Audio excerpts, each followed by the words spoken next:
Deputy CM Pawan Kalyan త్వరగా కోలుకోవాలంటూ కడప జిల్లా రాజంపేటలోని ఎల్లమ్మ ఆలయంలో జనసేన పార్టీ ఆధ్వర్యంలో ప్రత్యేక పూజలు నిర్వహించారు.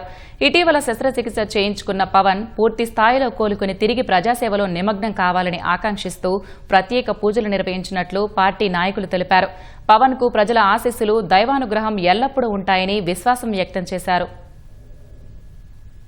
మా నాయకుడు ఆంధ్రప్రదేశ్ రాష్ట్ర ఉప ముఖ్యమంత్రి అలాగే జనసేన పార్టీ వ్యవస్థాపక అధ్యక్షులు శ్రీ కొనిదెల పవన్ కళ్యాణ్ గారి ఆరోగ్య రీత్యా ఆయన మొన్న జరిగినటువంటి ఆపరేషన్ని విజయవంతమైనందుకు ఆయన త్వరగా కోలుకోవాలనే ఉద్దేశంతో ఈరోజు ఎల్లమ్మ గుడి దగ్గరికి వచ్చి ఆయన త్వరగా కోలుకుంటూ ప్రజా జీవితంలోకి వచ్చి మళ్ళీ ప్రజల్లో కలిసిపోయి ఆరోగ్యంగా ఉండాలని కోరుకుంటూ ఈరోజు ఎల్లమ్మ గుడికి వచ్చాము. అందరం కూడా మా నాయకులు, కార్యకర్తలు అందరూ, వారందరికీ కూడా మేమందరం ఒకటే కోరుకునేది ఆయన ఆరోగ్యాన్ని సహకరించి బాగా ఆయన త్వరలో బాధ్యతలు చేపట్టాల్సిందిగా, ఆయన దేవుడు ఆశీర్వదించవలసిందిగా మేమందరం ఇక్కడికి వచ్చి ప్రార్థించాము.